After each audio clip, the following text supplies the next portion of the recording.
we have free morphemes here. You know what a free morpheme is? We said a free morpheme is that morpheme which can stand by itself as a word.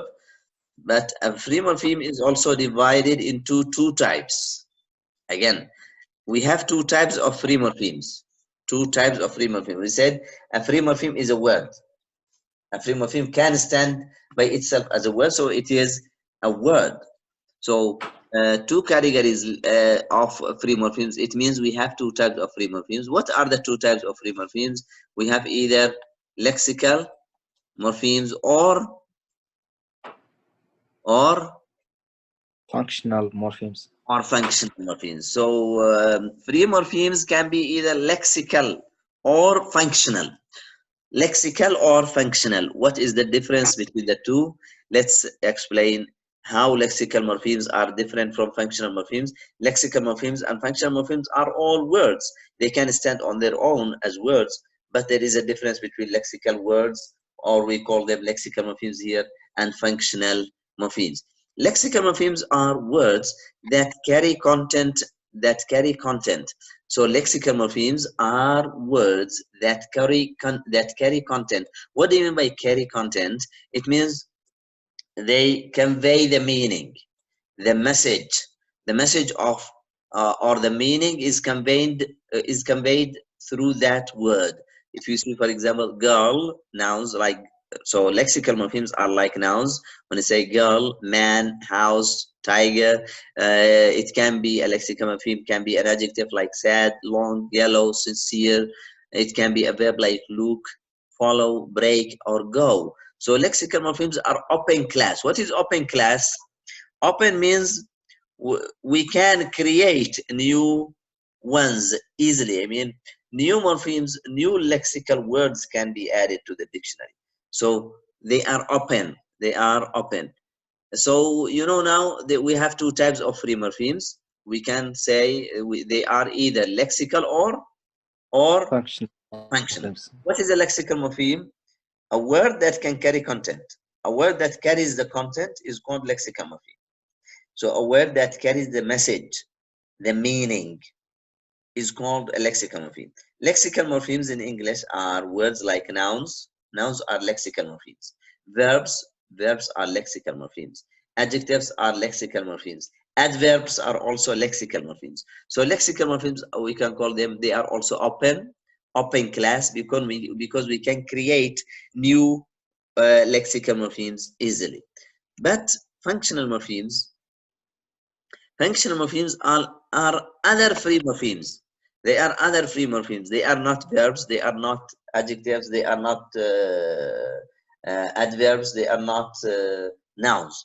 So other lexical morphemes or sorry, functional morphemes are other forms of free morphemes. Like what? See here we have the, a, an.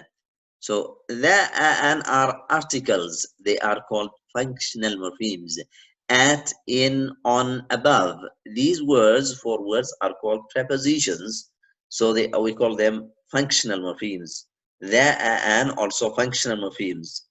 At, in, on, above are prepositional morphemes. He, she, her, we, that, these are pronouns. We call them functional morphemes. And, nor, or, but, and so, these words are called conjunctions. We call them functional morphemes. So can you say what is a functional morpheme now?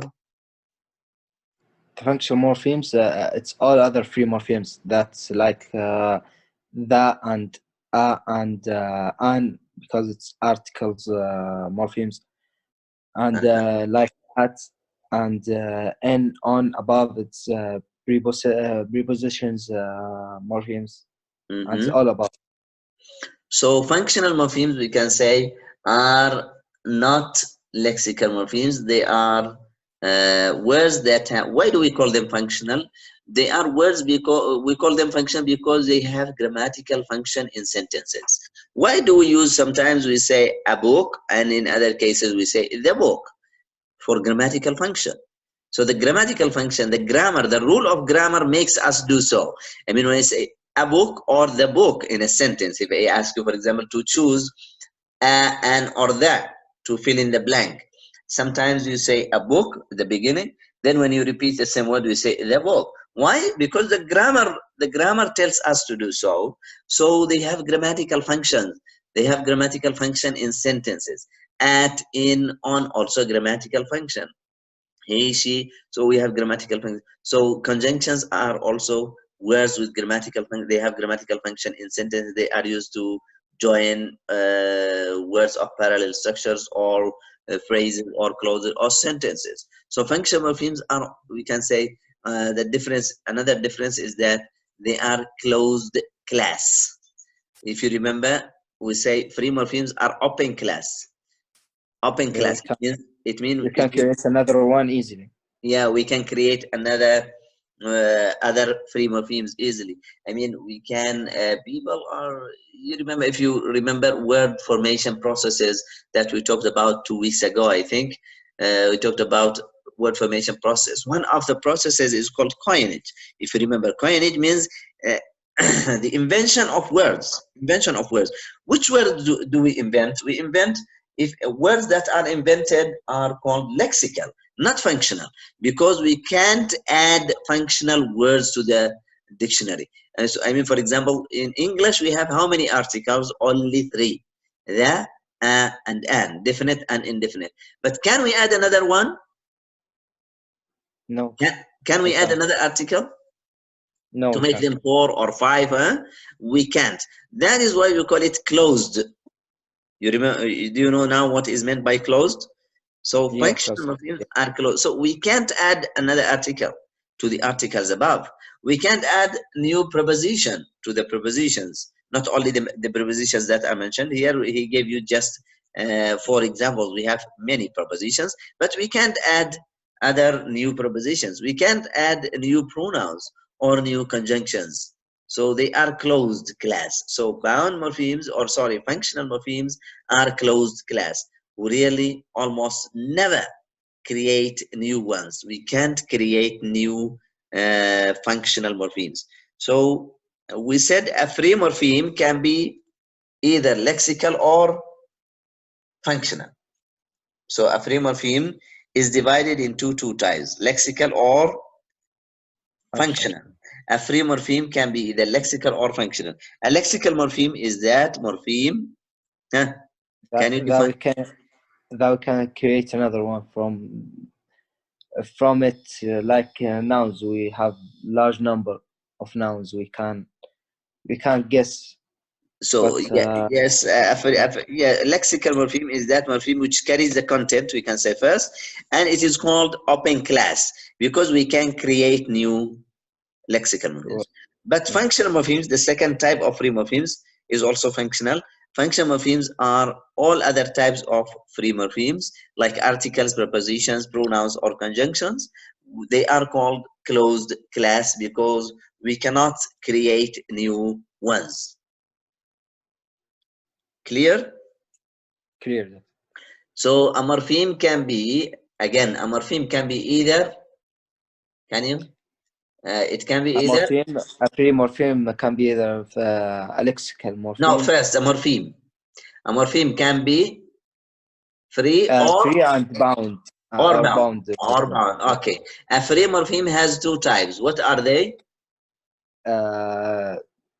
Lexical morpheme and functional morpheme. Functional morpheme. So morpheme, first, a morpheme has 2 types, free and bound. A free also has 2 types, lexical or functional. What about the bound morpheme?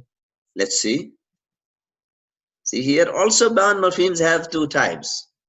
We have 2 types of bound morphemes. We have derivational morphemes and inflectional morphemes. I'd like you to focus on this to understand what is meant by derivational and inflectional.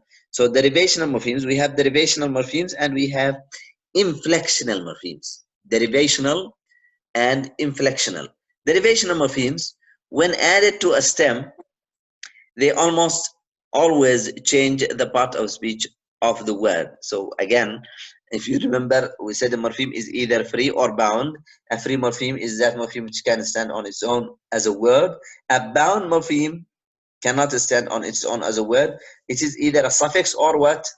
Or a prefix. So The suffixes or prefixes, or we can call them bound morphemes, are divided into two types, either derivational or inflectional. What are derivational morphemes? Derivational morphemes, they say here, when added to a stem, they almost always change the part of speech of the word. You see, for example, we have the stem good, which is a free morpheme. If you add ness to the stem good, it becomes goodness. So good is an adjective, but goodness is It's good. a noun. It's a noun. Yes, goodness is a noun. So it changes, the word good is, it changes into an adjective by adding the suffix ness. So it changes. So when added to the stem, they almost always change The the part part of of the speech. speech. It means the word class is changed. An adjective becomes a noun here. Another example, if you say care, care is used either as a noun or as a verb. When you say careless, it becomes what? An Adjective. adjective.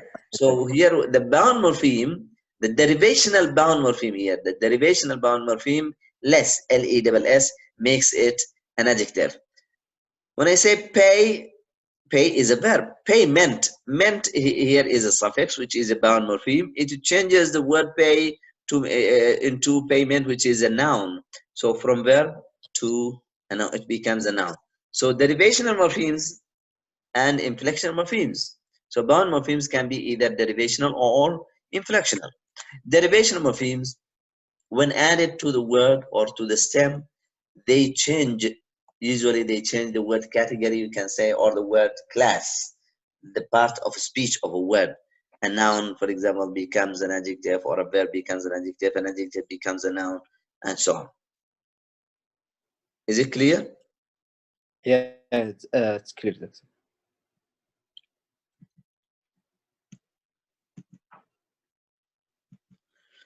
See here, derivation morphemes almost always change the part of the speech of the word, but there are some exceptions. When I say friend, friendship, friend is a noun, friendship is also a noun. Do, undo, verb, pink is an adjective, pinkish is also an adjective. Here the derivation of morphemes don't change the word category, the word class. So again, derivational morphemes are morphemes that change, that almost, in most cases, not always, he said, almost always change the part of speech.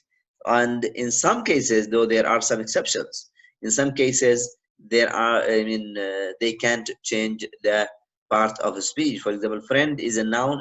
When we add the derivation morpheme ship, it is also a noun. So the word category here, is it change? The word class, the part of speech? Noun, no, noun, no change. still now. Verb, no change. Adjective, no change. So we can say, in short, we can say bound morphemes are either class maintaining or class changing. Bound morphemes are class maintaining. You know the word, the meaning of the word maintain? Maintain the word class. When I say that this morpheme maintains the word class, it means it doesn't change it. It doesn't change the class.